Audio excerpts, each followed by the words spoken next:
Visual Art and Mental Wreckage, a Source of Healing for Displaced Iraqis. This presentation illustrates visual interpretations of IDP stories, which are Iraqi displaced people. Examine art and art initiatives that support the mental health of displaced Iraqis, and utilizing the IOM excerpts, which is from the International Organization for Migration. These excerpts are interviews that have been conducted over a couple of years that indicate signs of mental depreciation in IDPs. Although the interviews are relevant to the IDP's entire experience, I extracted those excerpts that specifically spoke to mental depreciation. And then I located artwork by Iraqi artists who may or may not have experienced displacement as well. And I located artworks that could speak to these excerpts. So the excerpts are not from the artist and the artwork is not from the excerpts. But joined together, I think that it provides a powerful visual interpretation of an experience.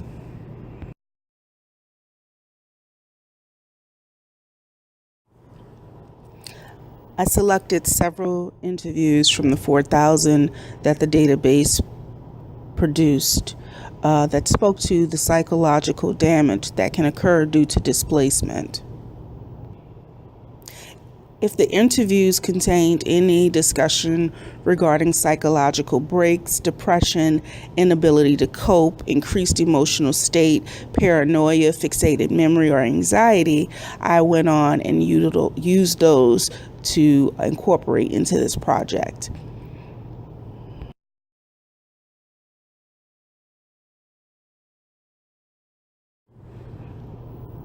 Art is important because of its ability to heal and also to communicate. And so what it does, it reduces anxiety and mood disorders, reduces behavior that could interfere with emotional and cognitive functioning, internalizing, verbalizing, and resolving memories of traumatic events, and reactivating positive emotions, self-worth, and self-esteem.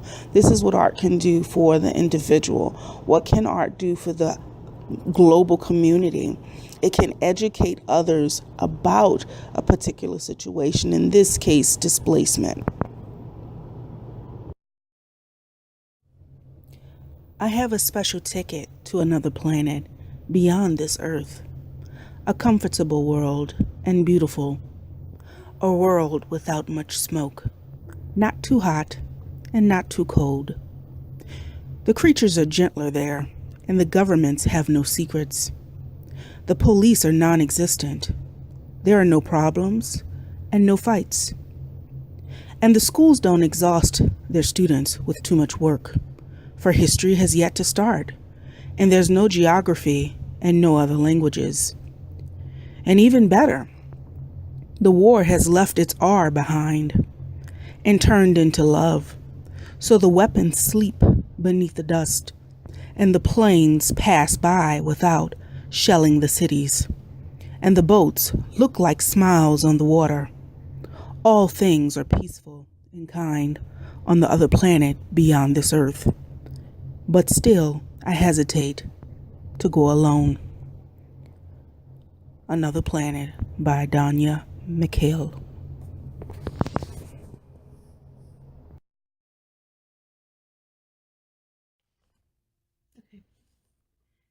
حياتي كانت جميلة وكل شيء كان متوفر بوظائف حرة.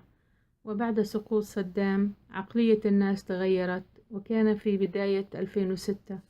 التفرقة صارت شائعة في الموصل والإرهاب، والكثير قال أن الحياة صارت سيئة.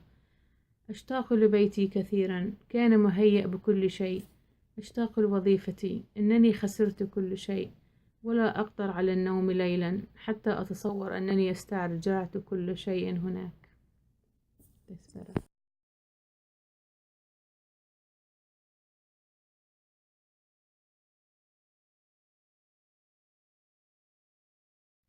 التهجير أثر علي عقليا.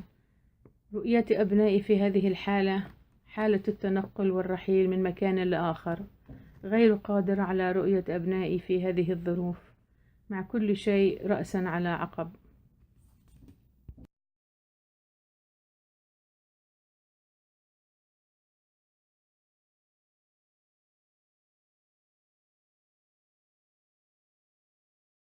أوكي.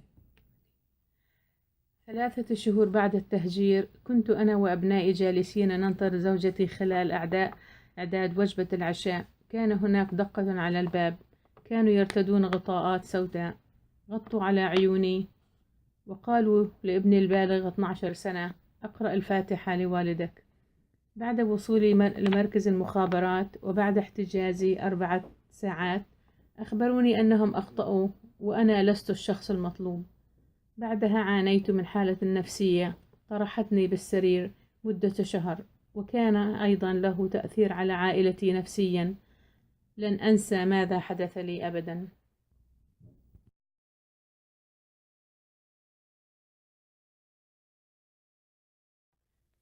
أحد من أقاربي تألم وتأثر نفسيا، لقد ترك وذهب إلى كربلاء ليعيش في مخيم للاجئين. بعد شهر من وجوده هناك حالته تدهورت. حينها طلبت مني زوجته المساعدة، ومساعدة من صديق لنا لقد استأجر بيتا وهيأه للمعيشة لأخي، وأحضره للمدينة مثل البصرة للمعالجة.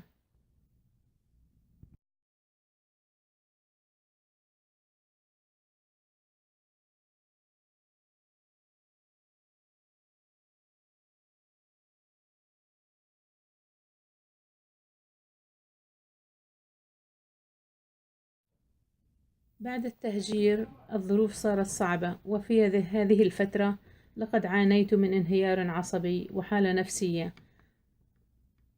ولقد امتنعت عن الكلام. وبعد فترة تعلمت أن أتحمل الظروف وبدأت حياة جديدة.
الذي أثر علي بالأكثر أنني شعرت أني أصبحت عالة على كل من عشت معه، والشكوى من وجودي معهم أثر علي نفسيا. كنت أبكي ودموعي لم تقف طول النهار، لكنني الآن أشعر بالأفضل.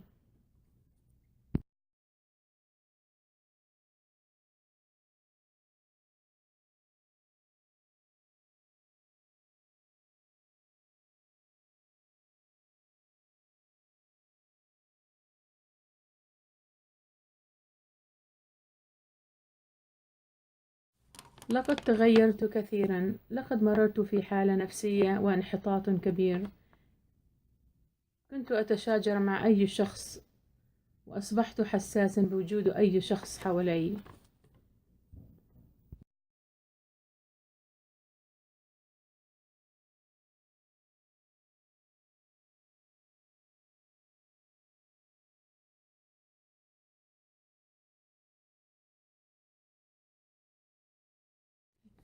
الضغط الذي حصل من قلة الفلوس جعلني أحرم نفسي وعائلتي من أشياء كثيرة. عائلتي وضعت حدود لكل احتياجاتها، وأما الجالية وأعني بالذات الجيران لقد ساعدوني على قدر استطاعتهم وبكل كرم، وهذا كان له تأثير نفسي علي. إن الغرباء قاموا بمساعدتنا وبكل سخاء.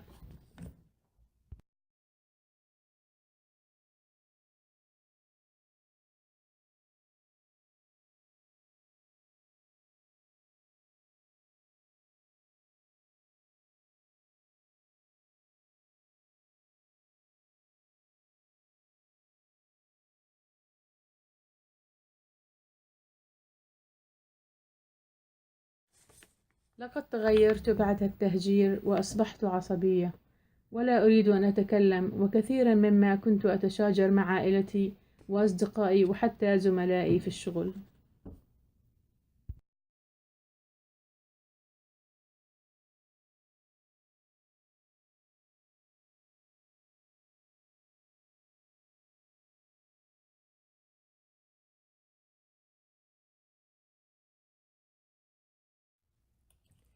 عندما وصلت إلى الحيط ورأيت عائلتي لأول مرة من مدة 3 شهور، وبعد وصولي بيومين أخبرني أخي أنه ترقى لرتبة ميجر.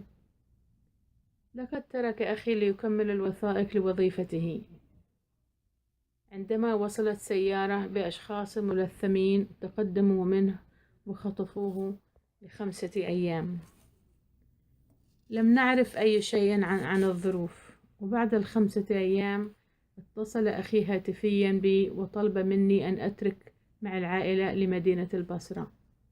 الظروف تأزمت بالأكثر، وبعدما أخبرت عائلتي ذهبنا معا للبصرة، ثم رجعت إلى عنبر لمشاهدة أخي.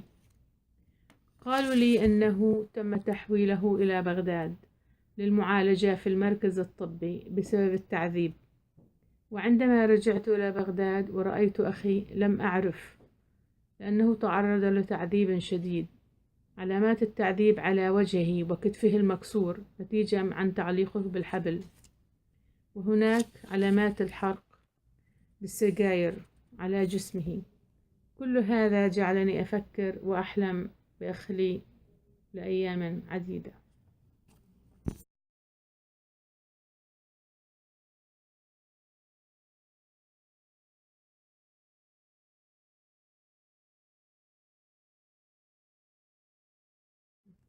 لقد شاهدت حدثا ومن الصعب أن أصدق. شاهدت داعش يقتلون جنودا من الجيش العراقي أمام سكان الحي. لحد الآن لم أنسى. أنا أتكلم معكم الآن والحدث أتصوره في خيالي. طول حياتي لم أرى شيء كهذا.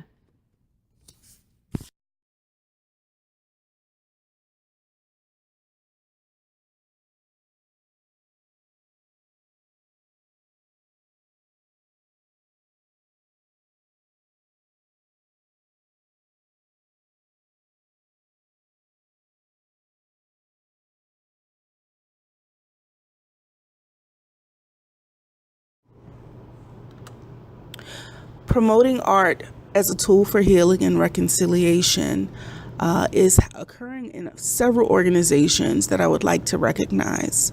Artists for Refugees, the Refugee Art Project, the Living Mosaic Project, Narratio, Echo Iraq, Paint Outside of the Lines, and Castle Art. Special thanks to the courageous people who were willing to share their stories.